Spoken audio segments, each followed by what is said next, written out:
Okay, it's time. I promised you guys that I would watch this. Gamers Nexus has done a review of Starforge. I've heard that it is primarily good, so here we go.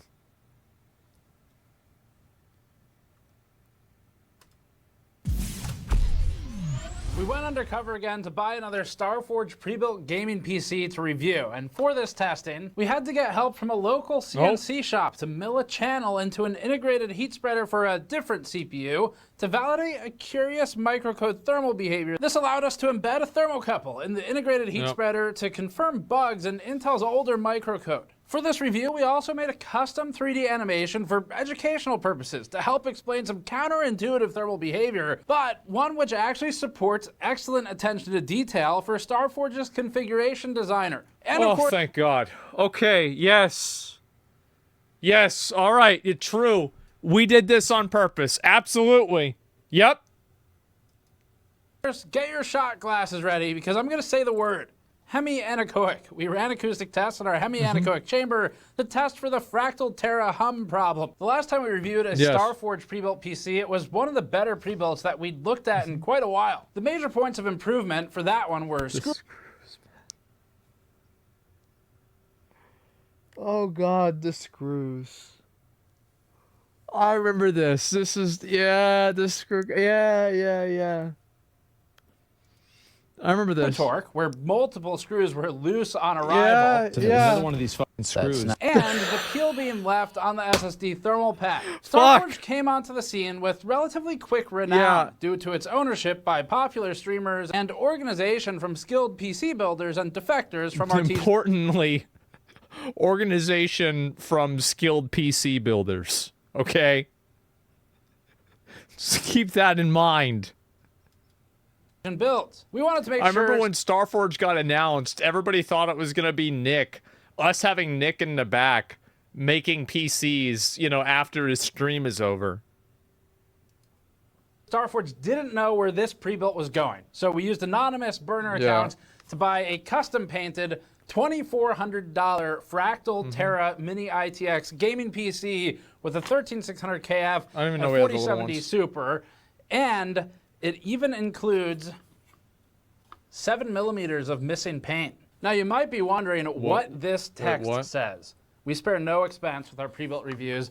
I actually hired a Norse runic expert to decipher the runes on the side of what they swear to God, if this call the Lowkey, except it's spelled wrong because it's funny that way. And this runic text says, Edfer for Orcs Magit meme. Now, I don't know what that means, but hopefully YouTube won't demonetize us for it. We brought... I thought it was going to say it's not a dick. I was so worried, bro. Like, I was so worried. You this video with store.gamersnexus.net. After almost 2 years of requests, we're finally bringing back a restock of our original drink coaster pack, featuring a carefully leveled and designed fan blade that supports drinkware with stability. My drink coaster is a napkin. A PC case fan in 3D with this soft rubberized material. It also has a motherboard coaster design with inductors, capacitors, and even CPU pins in a socket. We custom designed all of this in 3D software, just like we did for the animation in this review. The third of 4 coasters has a densely packed GN logo. The fourth has a GPU-on substrate packaging surrounded by VRAM. These coasters are great for catching condensation, are extremely easy to clean with just light rinsing at a sink, and are a high-quality, flexible material. And they're finally back to support our ability to buy pre-builds for independent, unbiased reviews. We also just restocked our brand new copper-plated stainless steel mule mugs with a thermal conductivity formula for copper on them. These make an excellent pairing with the coasters. Support our educational animations, deep dives, and custom testing, and get great drinkware washing your own PC? Themed coasters. Yeah, you don't want to wash your own PC, guys. We're going to get straight into the review today because we have a ton of benchmarks to get through. The very brief backstory is that Starforge is a relatively new system integrator, or SI. They are based near Austin, Texas. That's where the assembly for the PCs happens. I was here. And Starforge functions as a system integrator relatively independently as we understand it. However, it is owned by OTK, or at least the members of it, which is a streamer organization. The company carries on a trend of streaming a lot of its PC builds to Twitch, and I think we don't like to run shit because it's like, let's be honest, like they understand it better than we do. Like, I mean, I can help with decisions, obviously. You know, we want to talk about promoting something, absolutely. But like my perspective always with anything is that, you know, put people in charge of things that you can respect and they'll make the right decisions. That's the way I see it. Let the experts do what they're experts at. The same with me, right? What am I an expert at? I stream. I promote things. I'm good at that. I do what I'm good at. They do what they're good at. elsewhere, but the streamers aren't the builders normally. Are you kidding me? Yeah. I feel like a caveman. So where the fuck does this thing go? Although if that were the build that we were reviewing today, To be fair, yeah, that was a long time. I couldn't even fucking believe that. Well, like I hadn't at this point, man. So I hadn't built a PC in, like, my last PC build was in 2018. Yeah. It's been a long, maybe 2017 even. Thing go. although if that were the build that we were reviewing today, it'd probably make the teardown a lot more interesting. Speaking of teardowns, though, all right, we're gonna start with the teardown. We did it the right way. This needs to do is not have loose screws. I think we found like 6 last time. Yeah. Really gotta figure out this screw situation, man. Oh, God. Oh, geez. Which, by the way, I don't think I've ever seen so many salute emojis for Screw Guy before. Hopefully he's okay. So this is the Fractal Terra. We've reviewed this case. You can check the channel for the full review. It has some pretty cool mechanical features. As with any type of mechanical engineering or mechanical streamlining process, there's never an individual that's accountable for something like this. It's like usually it's a procedural issue that needs to be re-engineered. doors that swing up and detach like this with this like lever action in here, and then disassembles entirely very quickly. Internally, the first thing I noticed when we pulled that top off was actually this spine is very slightly bowed. It's curved. And the reason this is because this particular case will allow you to shift the spine into these numbered positions, which these don't lock into place. You manually have to position it. And it does that so that the builder can bias the spine to allow more room for either the cooler or for the GPU. So they had to move it a little bit towards me to fit that CPU cooler. And what they did is they got this screw holding the spine in place exactly on the 3 on the line. This one's just a little bit off. And the end result is that there's a tiny curvature here. And so what I'm curious about is if we loosen it, if it's just going to kind of like pop back into place. This is the moment. This is the first.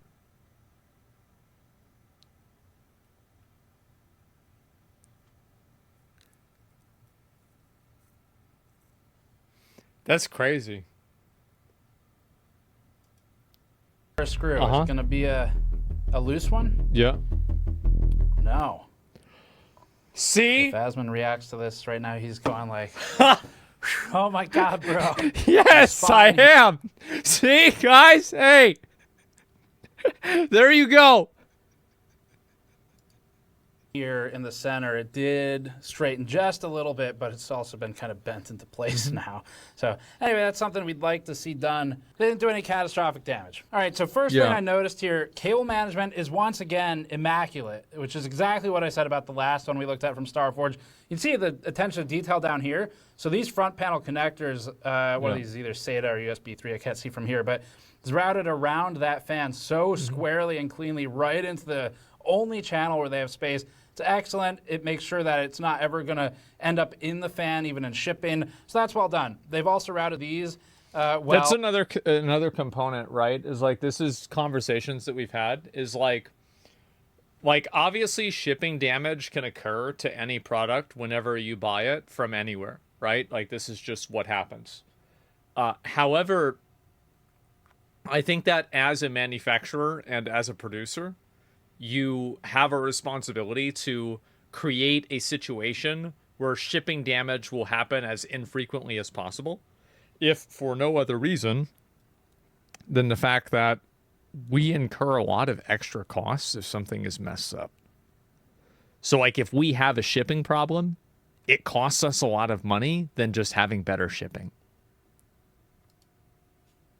And hidden them underneath the CPU cooler, so that's good to see. This one is tied in place tidily with the power supply sort of mount here. On the GPU side, they've also done well with cable management to get this nice bend in it and tidy everything up over here with some other cables shoved in the bottom in a way that's pretty clean overall. So yeah, like the goal with like any time that like you do something like this, you really, really like, I mean, the idea of somebody that buys a pre-built PC is very clearly that they don't want to deal with it, right?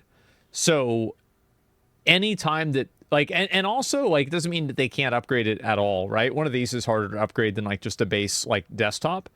But, so, like, you don't want people to ever have to open the PC. To see that. Now we need to get to what apparently was the most difficult part last time. Uh-oh. This part. Let's see how they do. Let's start with the GPU. That was actually in there. 2 for 2. We're good there. Okay. GPU comes free. I'm going to disconnect this cable. All right. All right. Okay. Which is fully seated. Yes. Yes. Good. No current complaints. All right, this part's going to suck because I'm going to have to undo all of their great cable management to get further into the system, but we'll do that now. All right. Uh-oh. Nope. False alarm. Just looking for, like, strip damage. I don't see any, so that's good. Fuck. Piling all the screws up on our soldering mat on the store. Now the pain in the ass starts. That's good. Oh, boy. That's good. I hope I was stressed. Another chance. Right. Cooler's going to come off. This will let us inspect the thermal paste. There you go. All right. Okay. Seems pretty good. That's good. Yeah. They used more than necessary, which is what I like to see. It's not going to hurt it. It's only a good thing. I probably can forensically identify whoever installed it. So keep that in case that's useful. Yeah. But the thermal paste application. It's a lot. No, and is it better to use, like, I mean, how much is thermal paste? It's not that expensive, right? I mean, think about it, right? So, isn't it always better to use more? There you go. It's like you don't want to cheap out on the cheap shit. What are you doing? Good, spread evenly. Pressure distribution is as you would expect for an Intel CPU, where you've got that curvature reflected in there. Then on the CPU itself, you can see we have full coverage, the whole IHS, and a little bit of spillover even. So that looks pretty good. Okay. That's a hell of a bend. Ouch. It's not going to hurt anything. All the cables were seated fully, so that's good. We don't always see that in pre-builts. There we go. There we go. Yep. All right. Small interesting point, the RAM is exactly what they specify on the website. A lot of SIs will just ship you RAM of roughly the same spec, but no specific brand. So this is something that we actually do, is that we use a lot of, like, aftermarket products. Like, what a lot of pre-builts do, and this is, like, really big pre-built manufacturers. Like, you'll see this at places like Walmart, for example, is that they'll advertise that they have a certain type of product, but that product will be made at a very, very low quality level. You see what I'm saying? Like, I've had this happen, OEM parts, right, and like off-brand, right? And again, wholesale, exactly. That's cool as well. Now, in the Starforge... It's like usually a lot of people... Like, if you're building pre-builts on a mass level, like they are, I see why they do it. Like, monetarily, because consumers see graphics card, processor, RAM. They don't know how to process a value of a motherboard. They don't know what a power supply, like they like that's not it, right? The big three. And it's primarily even graphics card and RAM. Because most people think that they understand the processors, but they generally fucking don't. So they're mainly looking, does it have a 4090 in it or a 4080? Or how many RAM does it have? And that's it. And so you look at that, and based off of that type of consumer spending, that's why they market it the way they do. Favor here, there are a lot fewer screws in an ITX PC build. There's the problem, right? There's the solution. See, we had problems with the screws. Solution, get rid of the screws. There it is. The grading criteria here is going to be a much harder strat. scale. I will slide the scale to make it more difficult to pass. So far, all 4 of the motherboard screws are good. I hope Thank so. God. I'm not sure Okay. if Screw Guy will get a second chance here. But Yeah. we can only hope that... Third chance. Third chance. We can only hope that they're so benevolent.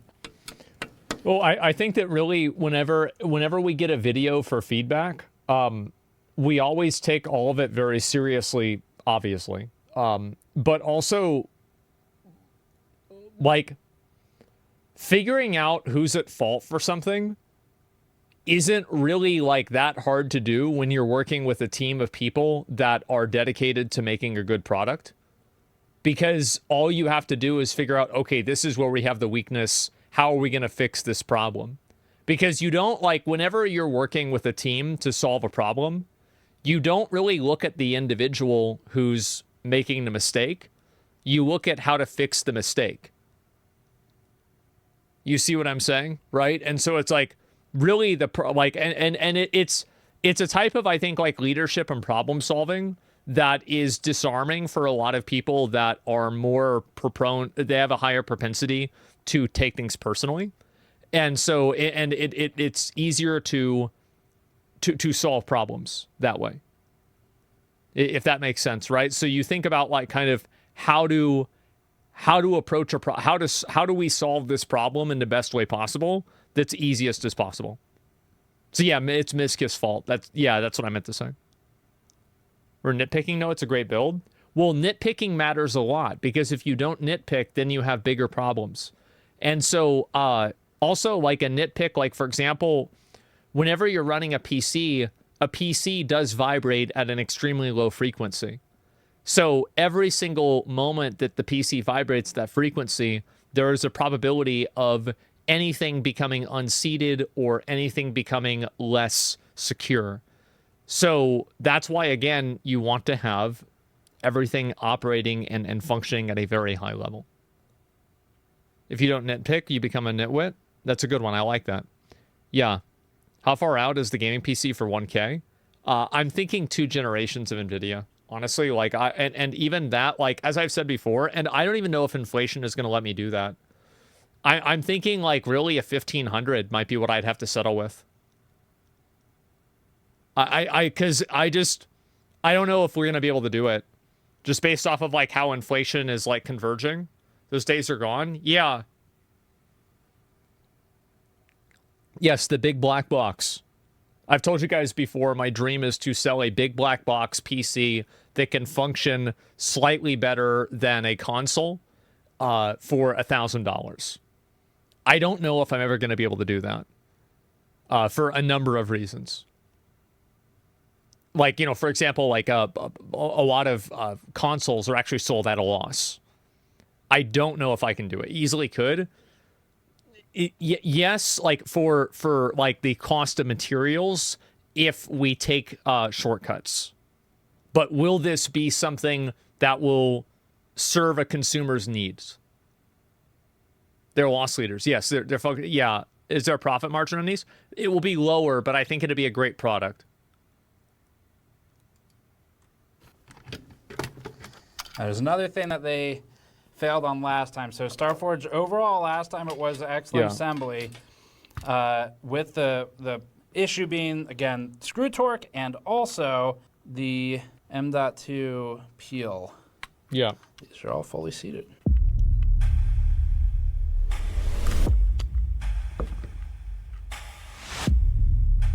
Uh-oh. What's gonna be? It's okay, they got the peel. So, that's both primary critiques passed this time, is attached to the SSD right there. Oh, that was in there. All right. We're good. We're good. Everything's fine. All right. We're good. Looks good. This is always the part that would stress me out, bro. Like, whenever I would build my own PCs, like at the beginning, like you guys remember building your first PC, having to do this, and it's like, oh, Just put as much suspense in there as possible. yeah. All right, bro. Because for a second I was stressed. Fun fact, this cooler manufacturer, Deepcool, has now been banned by the U.S. government. To be fair, Starforge had these in its possession for many months before that ban went out. I gotta say, and what? This was sold and shipped to us before that ban went out. But that True. makes it extra rare. And if you want to learn more about why they were banned, you can watch our hardware news episode. I'll link it below. We're going to take the power supply out just to check the last few What screws. the hell is going on? You had Asus, Intel, and now the heat sinks? What the fuck?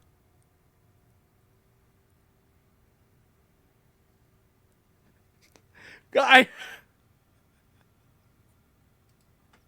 Screws.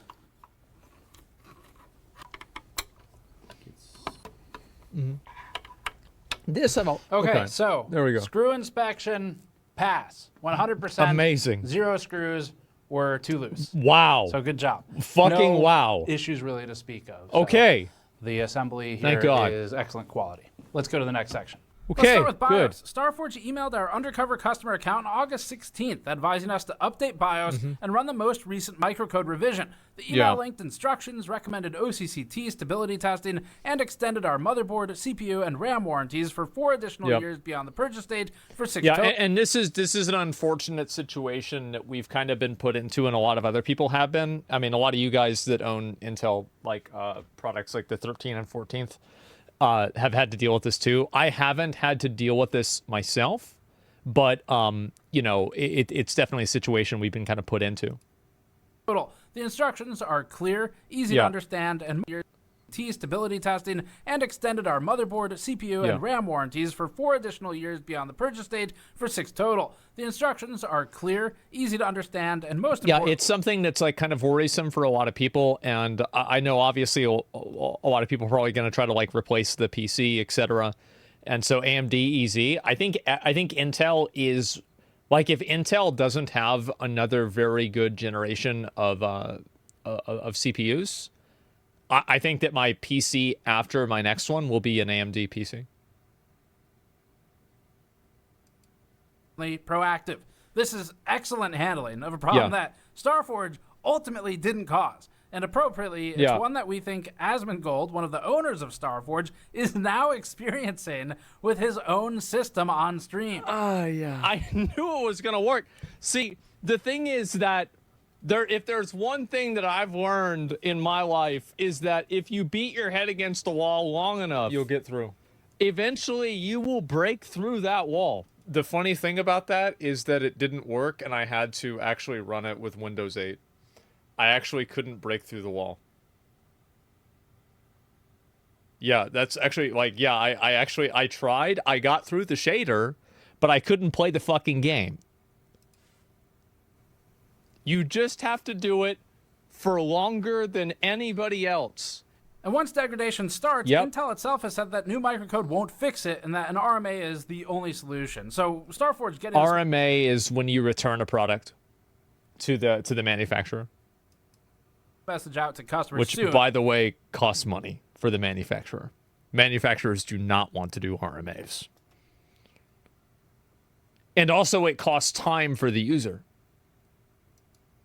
Is important, and they're doing more for people than Intel, we think. Yeah. On the other hand, if Asmongold ends up not needing his CPU anymore, we'd like to bore a hole through Asmongold's CPU and use a focused ion beam and transmission electron microscope to do failure analysis with a lab contact.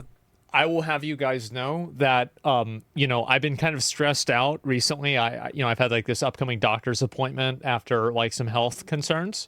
So I've been kind of like in what's the word for it?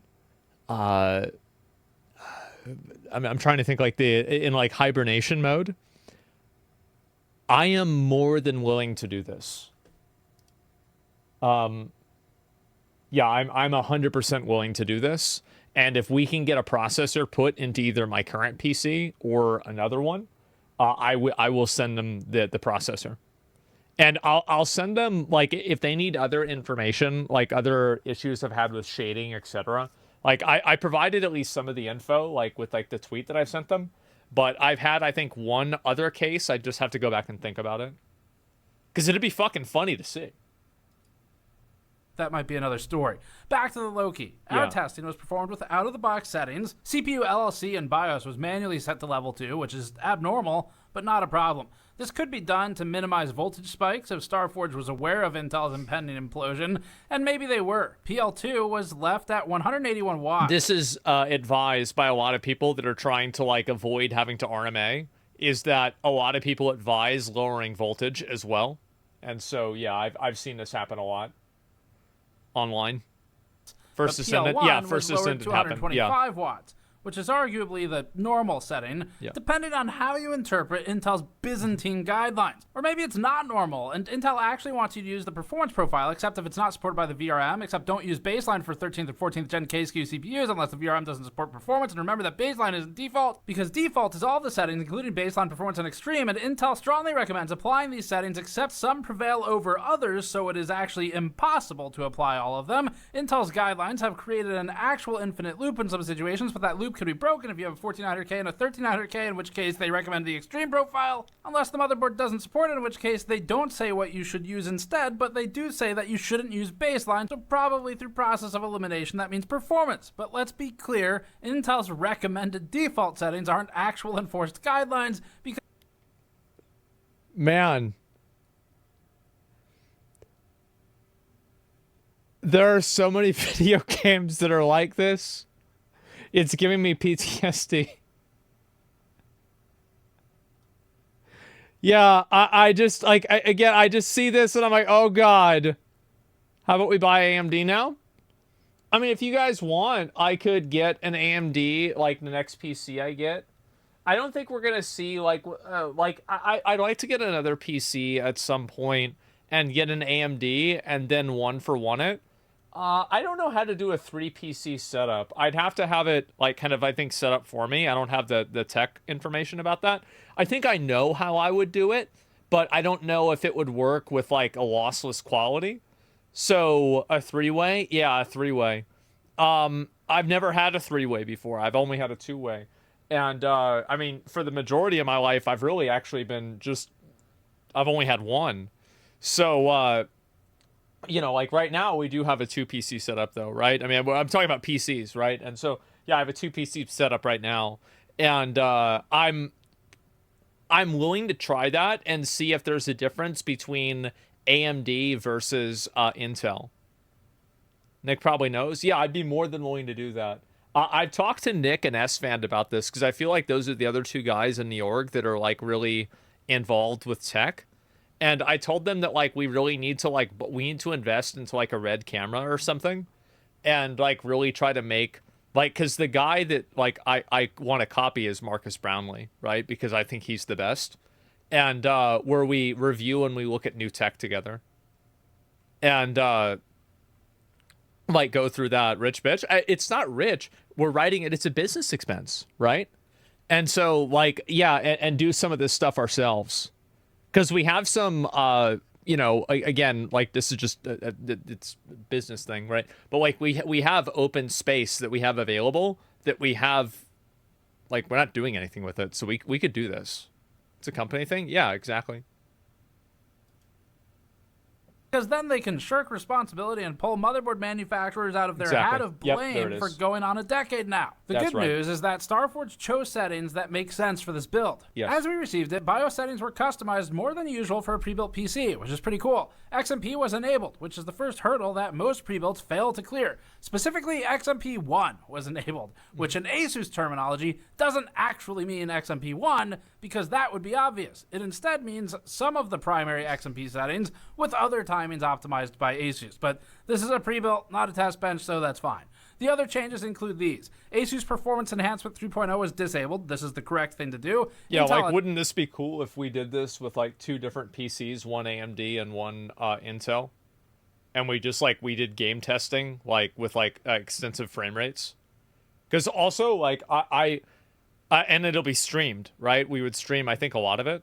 And so, yeah, I'd really, like, the only issue is that you guys would not be able to see the quality because we'd have to record locally and then upload to YouTube with 4 or 8K resolution because of the bitrate requirement on Twitch. It's stupid thing, but I've actually even thought about recording locally for, like, my videos here on Twitch now because of how problematic they are. Adaptive boost technology was disabled. This is more of an unusual choice, and it nerfs all-core performance, but it proved necessary given the small downdraft cooler and cooling limitations. Most interestingly, Starforge manually switched microcode version to 0104 instead of 0123, which is available on the BIOS that they shipped with. With this, there's a global negative offset of 0.1 volts on core and cache SVID resulting from the microcode switch. As for why they might have done this, back in February or March, Starforge probably saw speculation that microcode versions 0104 and 0105 keep CPU. See, this is why we have them make these decisions and we don't. You see kind of like how, yeah. So this is my idea, right? Is like, you know, now when do I come in? Well, we have the FreeRen collab. It's time for me to talk about that a lot. But when it comes to the BIOS configuration, well, I let somebody else talk about that. You let the cooks cook. That's right. I can be the crazy man out in front of the store holding the sign, spinning it around. Lower, and maybe they decided that it made sense to use that microcode. Our own testing has actually shown that temperatures are, in fact, incorrectly reported on at least MSI and Asus motherboards with that microcode version. To prove this, we brought a 13900K CPU to a local machine shop and asked them to CNC mill a channel into the heat spreader. This allowed us to embed our calibrated K-type thermocouple into the IHS and remain flush with the cooler. That'll give us an absolute ground truth temperature for something we can measure, rather than relying on internal temperature sensors from Intel, which can be manipulated. Now, it's going to be a little distant from the silicon itself, so it will be a different measurement, and that's fine. What we care about here is the delta against ambient. We also shoved the thermocouple through a hole in a motherboard socket on our separate MSI test platform, giving us underside readings with a CPU that did not have the milled channel. So we had one unmodified test with a normal IHS and one with a customized IHS. We're going to keep this simple because we'll explain it in a future piece, but this chart shows 2 things: the P-core delta T over ambient and the heat spreader thermocouple temperature delta T over ambient. The left axis shows the microcode version and BIOS version. If at any point the P-core temperature increases but the IHS temperature does not, that indicates a change to the sensor behavior because the P-core sensor is something that is controlled in part by microcode rather than an actual change to the real temperature. We know this because we also logged power at the EPS 12 volt cables. It's crazy to see the temperatures as it's supposed to be. As a man who's duct taped a box fans to the side of a computer before.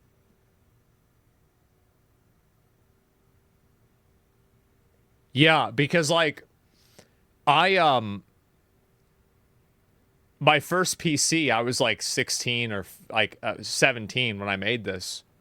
I was like, oh, it's only 105? Why is it turning off? Well, because it's not Fahrenheit. That's why.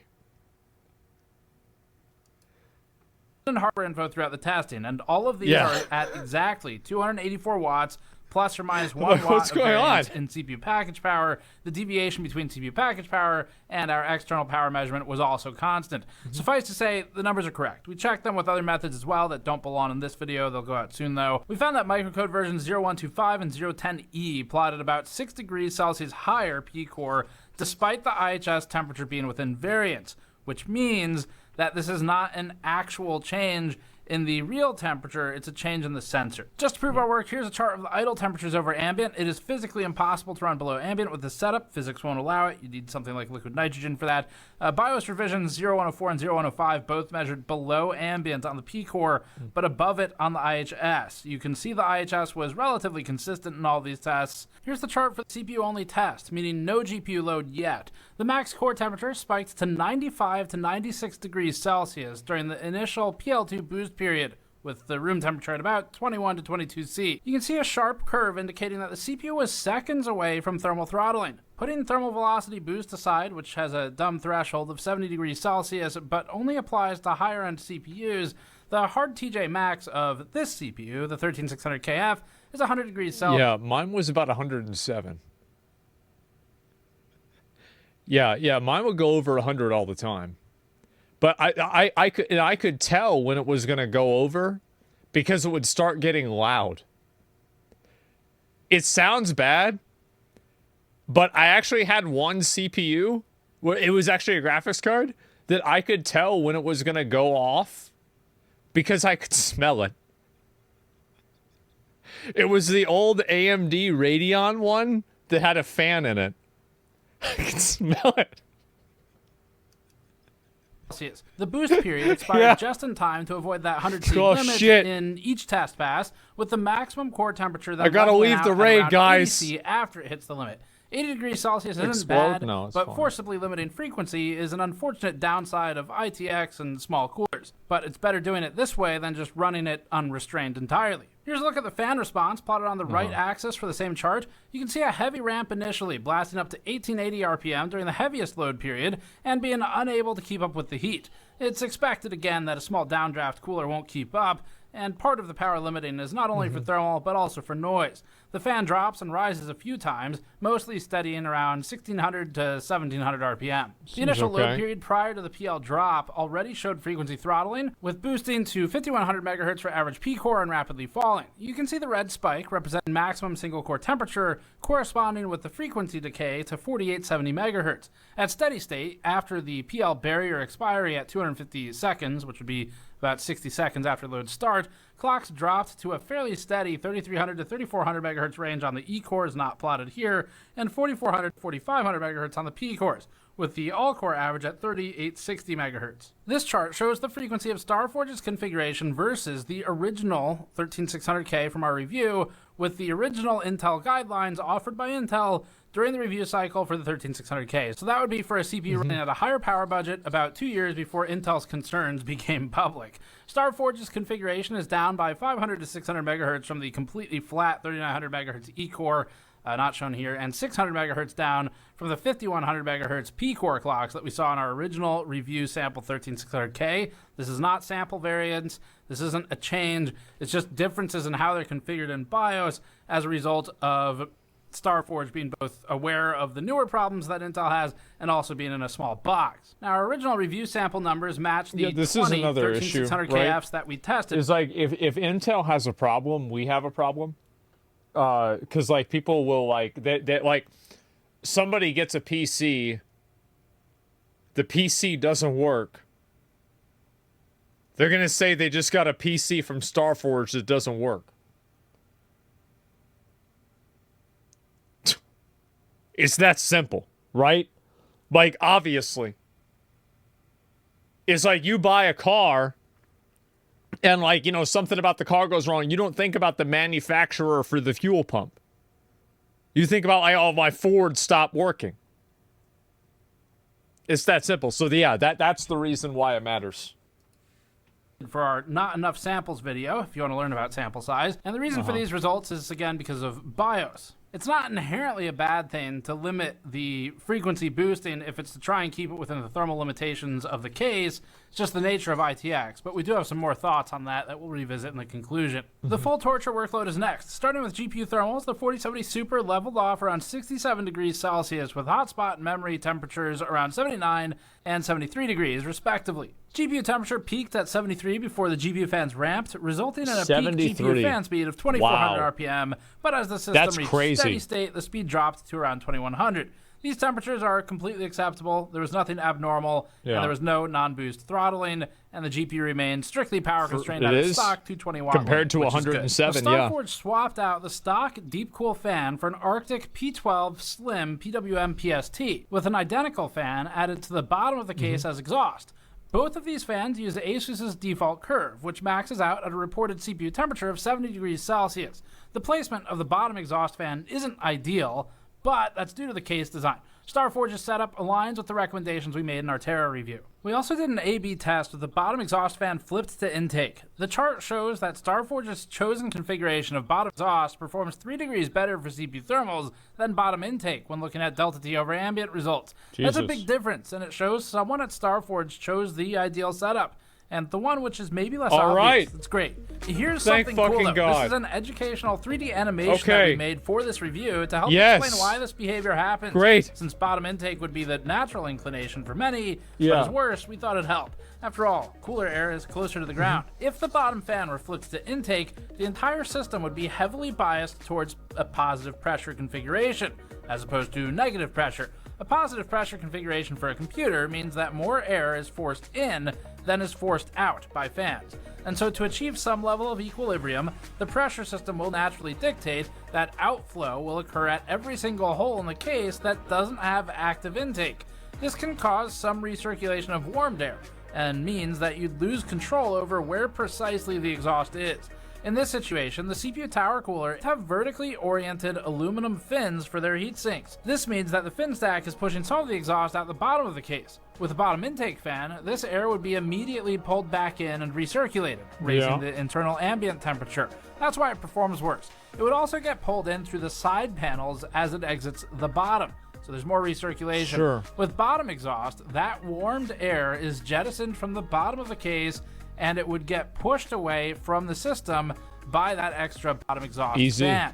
So it not only prevents recirculation at the bottom, but it will also limit the recirculation at the sides. That's why this unconventional setup is so successful for Starforge's build. And if you find these animations helpful to understanding the science behind the performance, then please support the extra work we do for these on the GN store at store.gamersnexus.net. Now we'll get into noise testing in this chamber. Here's the I wouldn't have known about that that thing at the top, the recycled like hot air. I didn't know that. Over time chart. The Lowkey was extremely quiet when idle, especially for an air-cooled system in a case that had acoustic issues in our original review.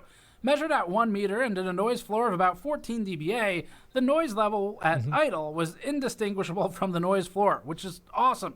In the first 170 seconds of this test, it's effectively totally silent when idle. When the torture load started, the fans ramped immediately to a peak of about 29 dBA SPL at 1 meter, synchronized perfectly with the CPU and the case fan speeds. As the CPU's initial boost expired and its temperature dropped, the noise level dropped back down to 26 dBA, and then gradually rose back to 29 dBA over the next 5 minutes. Here's the frequency spectrum plot. During the steady state portion of the noise test, the major peaks in the audible range were around 370 Hz and 633 Hz. Smaller peaks appeared around 223 and 844 Hz. The Terra is prone to producing an annoying hum, but since the case doesn't come with any stock fans, the noise is actually produced completely dependent on what the hardware is and where it's installed. I don't really ever have a problem with humming on PCs. Like, I never really notice it unless it's, like, irregular. Like, there's something in the fan. Other than that, it's like in-PC noise to me. The Terra influences this, the fans can change it. Starforge used the same Deepcool AN600 tower that we did in our Terra review last year, and we heard again the usual hum resulting from the CPU cooler pulling air through the Terra side panel. I have headphones on more than I'd have headphones off. Successfully dropped noise levels by replacing the cooler's fan. As shown on the frequency plot, this completely altered the character of the noise. We're not sure if they saw our findings or if they did this testing, but either way, this is absolutely what we would have recommended, and Starforge did well to work this out. The reason you'll get that weird or annoying oscillating noise sometimes is when you have slats for cooling, like the Terra does, where it has these vertical up and down slats. There's a blade passing frequency, and depending on the shape of the blade, you can get this resistive back pressure almost that causes that noise as it hits the metal part of the slat and applies back pressure to the fan blade itself. Yeah, I Power actually didn't testing know is that. our last benchmark. For this test, we used a logging wall meter during thermal testing, which resulted in a very clean graph of 3 full system torture passes, followed by 2 CPU-only blender passes. During full system torture passes, peak power draw for the whole system was approximately 490 watts. This dropped to 415 as soon as PL2 expired. With load on the CPU alone, shown in the last 2 passes here, full system power draw peaked around 286 watts and then held steady at 264 watts until PL2 expired. I feel like that's fucking nothing. Like, that's really low. Yeah, I'm gonna be honest. Yeah. After that, it remained at 194 watts for the duration of the test. All of these numbers are well within the limits of the Corsair SF750 power supply that Starforge decided on for this build. I'm They've very left sure. an appropriate amount of headroom without going completely overboard on the power supply capacity, so that's good. Now Yeah, like I've always been the kind of person, like I've always bought a 1000 or a 1200 power supply just because I'm worried about having a blowout. Like it's just me. software setup. The system is free of any third-party software. But you really don't need it. BIOS and drivers were up to date as of March 28th, which is when the system was set up for a shipping date of April 1st, which means they don't let the images sit for too long. It's awesome. We like that the Windows key is stored in a text file on the C drive, which is hugely appreciated because certain BIOS or microcode changes can sometimes trigger deactivation. Some scraps of Starforge's automated setup process were left behind, but nothing big other than some unused desktop backgrounds. The only problem we noticed was that a Realtek audio device showed as missing in the Windows Device Manager before connecting to the internet. Starforge should be ensuring that all drivers are installed and working without needing to first connect to the network. This should have been caught in a final check. It's something you can do with the system offline. The onboard and front I actually didn't even know that. That's good to know. Yeah, that's crazy. Yeah, actually, I straight up did not know that. Wait, yeah, for me, I'll be honest. Well, you guys know how I deal with drivers. I let Jesus take the wheel. You know, like, hey, I'll update my drivers when the computer will not turn on. Audio jacks still worked fine, but it's just good system hygiene to make sure devmgmt.msc shows everything as installed. Now for packaging and accessories, there's some hits and some misses in this section. Starforge reused the Terra's original packaging for the Lowkey, except nested it inside of a larger box with a layer of bubble wrap in between. As delivered, the only external damage on the Lowkey was a small area of missing paint on the front panel. It's about a 7mm long strip that just fell off at some point. It's definitely visible, and it's definitely noticeable. We couldn't find any paint residue anywhere in the packing material or otherwise that would imply it was shipping damage. It doesn't appear to have come off on one of the surfaces it was against, so it may have just been damage at the warehouse or improperly painted. Some downside. I wonder why, because like if you look at it very closely, and I zoom in on this, right? Oops, wrong one.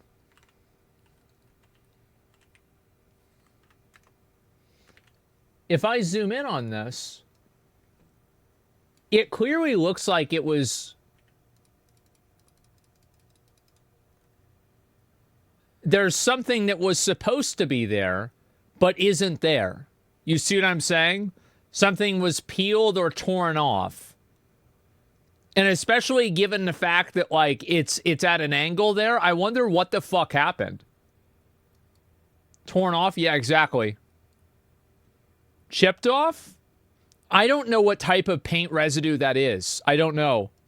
Paint adhesion? Yeah. Shipping damage. Maybe, I don't know. It doesn't appear to have come off on one of the surfaces it was against, so it may have just been damage at the warehouse or improperly painted. Some downsides. There was no documentation whatsoever included in the system. We found this to be a positive in our original Starforge review that it included documentation, so we were disappointed to see it gone. There was no quick start. That's weird. I wonder why we didn't do that. That's interesting. Yeah, I don't know why we didn't do it. guide. There's no QR code for an online guide. Okay. There's no sticker over the motherboard's video ports or manuals for any of the components or warranty paperwork for any of the components. The only thing left was a piece of cardboard with some Terra concept art, which is included with the Terra. Weirdly, so are other things that didn't make it into this box. For example, Fractal includes 10mm power supply standoffs with the Terra that can, in some situations, drastically impact their whole performance. Right. We saw this in some parts of our testing and our review, but these weren't included in the packaging. Our last system at least came with an instruction card, so we assume it was left out of this one by mistake, and unfortunately that is a mistake that will create one of the few marks against the system in this review. No, I think that's very fair. Yeah. I wonder if that's like, I don't think this is a process difference or not. I'm not sure. I mean, yeah, packaging guy. No, for sure. As a positive, accessories like all of the unused power supply cables, the GPU 12-volt 2x6 adapter dongle, and the wireless antenna were kept packed and tidy. All right, the positives and negatives are pretty clear with this one, so we'll go through it line by line. Starforge exceeded our expectations for the BIOS configuration. They made some manual and intentional changes to BIOS that were good. For example, the BIOS configuration that Starforge loaded had a negative 0.1 volt offset, so they technically undervolted it by a little bit, and that is something that especially now, we know is a good move. Back then, I don't know how much information they had, but it still would have helped thermally. But there was... we got internal information. I don't know if this was like internal, like NDA information, but there was internal conversations about Intel having issues for kind of a while. Like as soon as like, I think that this was, I don't know when we first found out about this. It's not NDA anymore. Yeah, but like I know that it was like there was a period of time where this was discussed, and I feel like that period was quite a while ago. Like a year ago? Honestly, yeah. Somewhere around a year ago. I feel like it was like at least over 6 months ago. But maybe I'm thinking of something else. It was a long time. I don't remember. One part of BIOS that we would not advise, which is the choice to go with the microcode version that they did. So manually loading an older microcode than the BIOS natively supports. You're not under NDA, but was someone who's talked to you? I think it was a discussion that was had between multiple people, but I really don't remember. I mean, it was like fucking a year ago in like a meeting that happened for like 10 minutes, right? Where it was like, I'm sure that probably it went like this. Some variation of, there might be an issue with these, and then I probably said something, or somebody else said something, like, well, what about AMD? Like, oh, we have those now too. It's like, okay, good. Hopefully it's not a big deal, you know, and that's about it, right? So I don't really remember it is what it is, dude. Well, I'm not sure. In the BIOS, the reason we think they might have done this is because technically if you use that BIOS, it looks like the temperature is lower. But the reality is the temperature sensing is broken. So the actual reason it's lower, it's not actually lower. Like the reality of it, when you look at the deltas, the real temperature is the same. It's just the sensing and the presentation of it is either intentionally manipulated by Intel or is broken by Intel. Both of those are Intel things. Now, for the information Starforge would have had at the time it made that choice, we think its choice makes sense in the context of the time the computer was built. It's just that today we have enough information to know we wouldn't do that. But we're not going to fault them for something that didn't really come to light until later. Starforge also exceeded expectations by extending its warranty on top of Intel's screw-up. This is exactly what SIs need to do to compete with each other, so that's good. It's annoying that like you have to kind of sometimes take an L for manufacturers. But that's just the way it is, right? I mean, like at the end of the day, that's just that's the way it is, and so you can get mad about it or whatever. It's the same. Like I mean, at your job, I'm sure you have instances where you don't have to do something, but if you do it, there's like this like. You know, in Oblivion or Skyrim or like one of these MMOs, it has like a luck bonus where it's like this can help you later on in the future, right? And so yeah, it is what it is. You're always going to have situations like this. This is what people go to SIs for. Yeah, exactly. Itself shows a sort of general physical skill as you walk through the whole thing, where first of all, the kale management once again is excellent. Yeah. Done very well with the small amount of space they have. Additionally, there were some specific choices that Starforge's team made, such as the fan configuration. Installing the bottom fan as exhaust might seem counterintuitive, but it's actually the correct way to do it for this build. So that's good attention to detail. The cables also did not droop into that fan, even in shipping, so that took some care to manage them all and tie them down so they wouldn't droop. We saw similar good attention to detail with the choice to swap the fan on the CPU cooler, which reduced some of the humming that you would hear with the stock fan in this specific case. All of these, but especially the choices around the fans, illustrate to us that whoever designed this configuration is clearly plugged into the enthusiast community. This comes across as a company actually researching and trying to do well with its builds, or at least someone there is, rather than that. We spend a lot of time. Yeah, I appreciate it. I mean, like, we spend, I really mean by they, I mean, they spend a lot of time. Like, I can help with like some directional stuff, but in terms of like product design and this kind of stuff, like this is totally outside of my wheelhouse, right? Like I'll look at what something looks like and be like, this looks cool, or this seems like a good idea, but that's about it. Otherwise, I think that it's like if you, and this is kind of like goes back to what I was saying, right? Where it's like, if you empower people that are competent to do what they want to do, they become enthusiastic, and there's a force multiplier of people that are enthusiastic and competent being given agency to express that. Any number of SIs that sometimes seem to just choose parts almost at random, and that's refreshing to see. Now for the criticisms and the feedback on this one. The damaged paint was the first thing that greeted us out of the box. Given the limited nature of this specific build, it was a huge letdown. It is. Starforge needs to take extra QC measures to make sure limited builds leave the warehouse pristine. I mean, they should do that for most builds, but especially limited ones, where it's not as easy to just swap them. We couldn't find evidence of the paint damage happening during shipping or in contact with packing materials, although it is possible. If that were the case, if we're being charitable about it, we still think Starforge should consider a protective strip of something in front of the custom vinyl, sticker. That's actually a really good idea. That's what I think we should do. Like, that's smart. Because, like, I was even thinking, because, like, for example, like we had a conversation about like the screws, and I was like, if we have issues with like, you know, different things being attached, we could have like stickers on the attachment places in order to indicate and have a second point of reference of like kind of that attachment occurred. And I was like, maybe we should do this, maybe not, right? Obviously we changed the way that the process for that, and so it wasn't really an issue. But that's actually a really good idea. And I think an LCD for something like this would probably be, I mean, like $1, right? I mean, if we're like, it would probably be like the extra manufacturing cost to us realistically would be less than $5, everything taken in, like time, management, training. It's like $5. Like, yeah, it's absolutely worth it. Or paint jobs that they do. And we also would like to see the instructions and the manuals included again. Our last Starforge pre-built had an included card with setup instructions. That was missing here.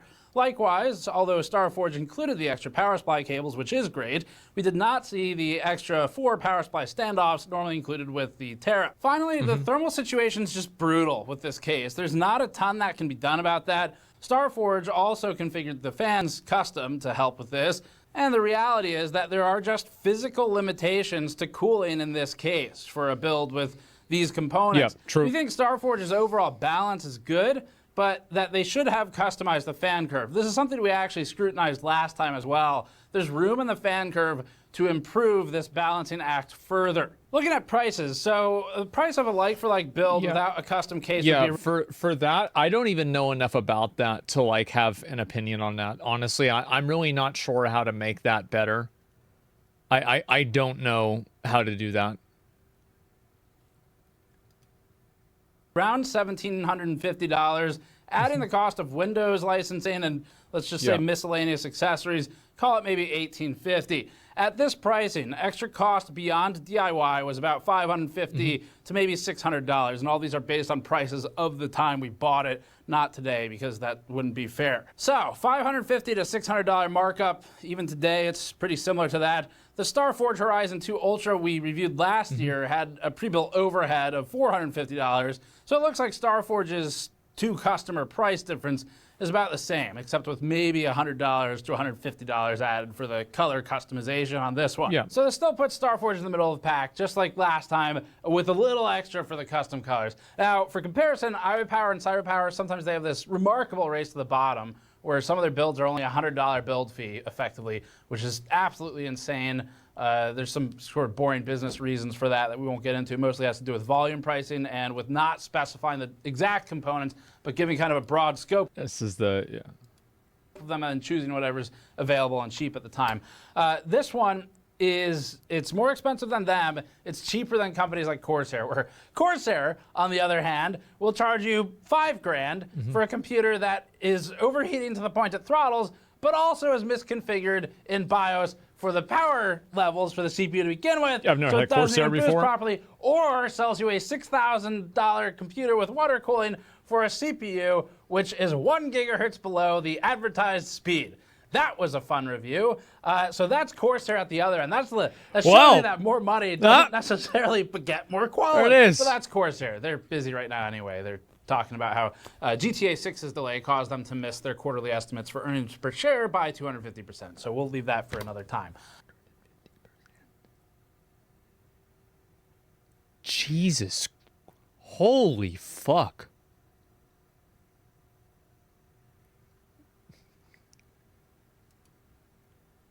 Ultimately, with the pre-built, you're paying for the SI, the system integrator, to put thought into the configuration, to build it competently so that you don't have to, and so you don't have to fix things they did, and to deal with things like support issues in the future. So we think overall, Starforge has nailed it with a number of these things. All right. For support, they've extended warranty, Yeah, not just the component that Intel provides and might have problems, but also the components effectively attached to it, which is great. That's a step beyond what was necessary. Love to see it. This is exactly what SIs need to do to set themselves apart. Last time with the Horizon, I said I would give it away to someone I know personally because I didn't think it would come back to me and cause support issues for me, which is the only criteria I have when giving. Honestly, as somebody who's had to fix, family members' computers, that's a huge compliment. Something from the office That's away a huge after compliment. we've bought it and we've reviewed it with the pre-built. And that computer has not come back to me. In fact, I have not heard a word about it since I gave it to the person I know. So other than that, it works great. So that was good to hear. This one I'm probably going to do the same with. I know someone who could use this system. Stop doing it because of that reason? Yeah. After we bought it and reviewed it, I don't know, it's going to sit on a shelf. So I'm going to give this one away too, and maybe that'll be our secondary test. In a couple of years, I can let you all know if any of them come back to me. We've done this with a few pre-builds. The only ones we haven't given away are the ones that truly suck, in which case I part out the components, and then we figure out what to do with them from there. So anyway, that's it for this one. Thanks for watching. Subscribe for more. Go to store.gamersnexus.net to help us out directly with our purchasing of things like these pre-builts that are sometimes pretty expensive, like one of the $5,000 ones we have coming up from a different company. That's it. Thanks for watching. We'll see you all next time. Oh, man. Oh, man. I'm so relieved. I really am. I am so fucking relieved. Like, yeah. Like a class course? Yeah, a lot of the graphs and everything like that to go with video. Partners consultant with Gamers Nexus. I mean, here's the thing, right? Is like any time that we get a review like this, even if there's like maybe an issue with the review, we always take this shit super seriously. Like any feedback like this, we do, because I have the viewpoint that like if somebody offers feedback, then there's probably somebody else that like might have had the same thing but's not talking about it. Gamers Nexus is best. I think that they are too. Like there's the video, give it a like. I mean, I appreciate them. Like as I've said before, I want the most honest, direct, and just like authentic feedback as possible, right? Because like that's how you know, like selling PCs is very different than selling a streamer shirt for $20 that says big dick, right? People are buying a PC for a purpose, for a service, as a product with a value proposition that has a goal. So if you're not buying something, you're not making something that does that, then you're running into a big problem, basically, right? And so, Mr. Beast shirt, well, you never know. And so, like, that's the way it's a heavy investment. It is. It's a big investment. And that's why it's so important to make sure that everything is like, you've got all your ducks in a row, right? And, must take constructive good criticism seriously. Well, I mean, it's not even just that. I mean, you remember when Starforge came out and people were unhappy with some of the the CPU offerings, right? And like it at a certain point you have to ask yourself, like, if the customer is not feeling like the i3, yeah, because like we had an i3 configuration that we thought was a good value, but consumers didn't really perceive it as a good value. And so at the end of the day, the customer's always right. You know, like if people aren't seeing a high value in a product, then the product is not valuable, right? That's it. And so we changed that. I remember it was like me and like, it was pretty much it was like all hands on deck. Like I remember like Charlie was there, even like S-Fan Tips, like Nick from everybody was there talking about this. Like Schlatt, I think. Yeah, Schlatt was there at the time. And so, yeah, we worked it out, and things are improved in a pretty big margin. So yeah, there you go. And can you go back to Intel recommendation rant, please? Well, I don't really understand entirely like what's going to happen with that. I don't know, but I you know, will try to send them the processor, and we'll see what happens, right? Do you guys sell your PCs at Micro Center or Fry's? No, I mean, we're not that big yet. I mean, obviously, like, being able to sell in, like, a retail manufacturer is, like, kind of a huge thing. That's, like, a massive, huge fucking thing. And, no, we're not there yet. I mean, like, that's something that, like, Dell and HP do. Hopefully, one day we get there. Right? Hopefully, we do. But that it's a huge headache. It is. There's a lot of like, I mean, obviously I know about 10% of what's involved with that. And even I know that it's like, oh, there's going to be a lot, right? And there you need to. Yeah, I mean, like you look at Dell, right? I mean, Dell was direct to customer for a long time, and it was very popular and very successful. So yeah, sure. Who the fuck still buys a Dell? A lot of people, because everybody knows Dell. Like, name value is extremely, extremely important. So, yeah, absolutely. There's the video right there.